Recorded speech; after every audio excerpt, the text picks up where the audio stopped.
My name is Kimbrough. I played the obnoxious manager in Badmouth Grandma. My name's Timothy, and I wrote and directed Badmouth Grandma. Yeah, well, the first thing I would start off with is where does this idea come from? Kimbrough and I actually were participating in this 2-week film challenge. And so they basically get like 300 people together on a rooftop and they assign a theme for a film.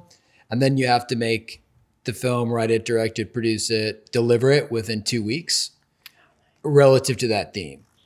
And so we made this as part of that like film competition. We did the whole thing in 2 weeks. So did you have to have your own finances around it, come up with that? Yeah. Yeah, you had to kind of like couple stuff together and, get favors from friends and that type of thing. Yeah, that's the best way. And that's where I feel that creativity comes out more. When the less money you have, the more creative you can be.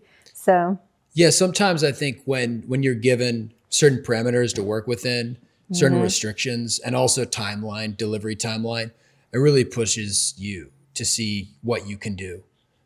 Pushes your creativity because, the difference between people that make films and people that have ideas, or those ideas just never get made. So you have to actually, you have to go out there and you have to make your work, and if, often if you don't have a deadline or you don't have people that you're responsible to, or there isn't some competitive factor to it, then it's easy for your idea to remain an idea. And so I think the process was really fun. And also the other work I've done is really serious, and I take actually several years to work on those projects, to complete them, and then to tour with them. So this was something that was a lot more fun and lighthearted. And it was just, something that we were doing to really enjoy the process. And do you feel the subject matter, as far as like feeling censored and not offending anybody, do you feel that could apply to you in your work, or do you just go for it? Definitely not in my other work. Yeah.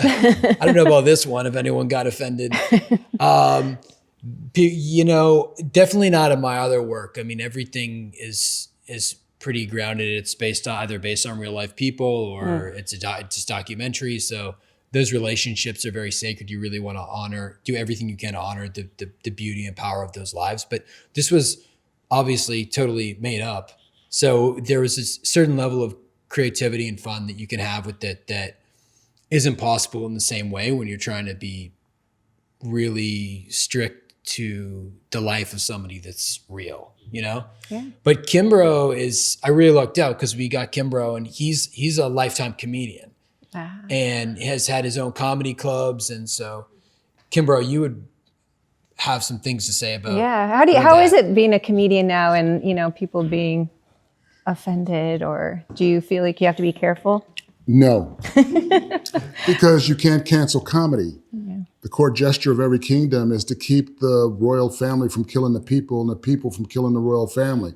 So you got to have one person that has a first line of defense of truth, no matter who's offended or who's disrespected. So as a comedian, I take that license. I take that court gesture license to be the last line of defense of truth. And if you can't handle the truth and take it as an offense or disrespect, then you need to recheck yourself. We live in America. We have the freedom of speech. Unfortunately, we don't have the freedom of ears. And we need freedom of ears to receive the truth and not trip. And I can relate to your film like a lot, because being a Black comedian in America, every agent and manager, you're not Black enough, you're not urban enough, you don't have a criminal history, you're not arrested. Like, all those Black stereotypes that they want entertainers and comedians to be, I fought against that. So I like that nerve, like you saying, no, I'm not this, no, I'm not that. I'm like, that's me. It's like that. Wrote that script for me. Like, I could have played that. That easily could have been a Black manager and a Black comedian, that whole thing.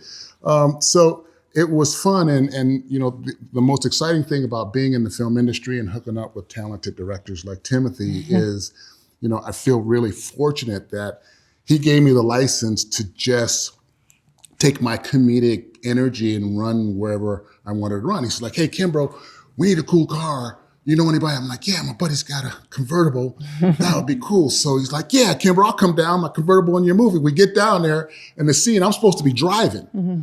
So I go to get a driver. Like, you can't drive my car. You don't have insurance. Oh, no.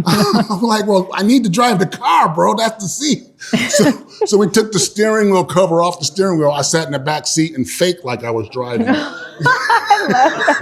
That's awesome. Oh my God. So where you lack in resource, you make up in creativity. And Yep, it was so exactly. much fun working with these guys. And Timothy is brilliant and he's awesome and he's talented.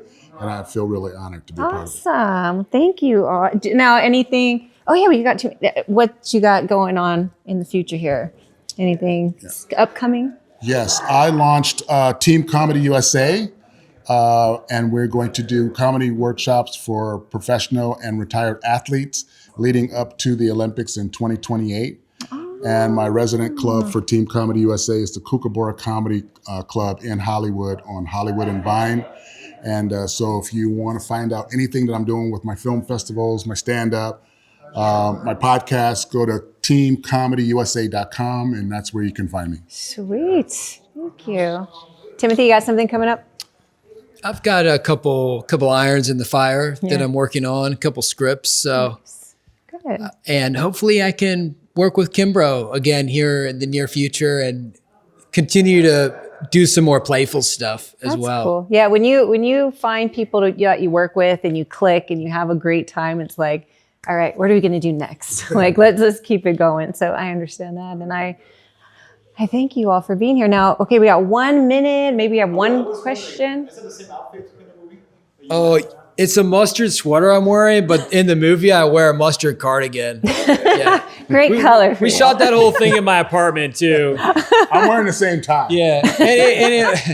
The apartment looks way better now than it before because I had to get like new blinds and Oh, yeah. I realized how like uncolor coordinated the apartment was that I lived in. So, Sweet. and Marie is not here, but she was super helpful, which is how we met one another. And she showed up the night before and helped me set up the IKEA bed.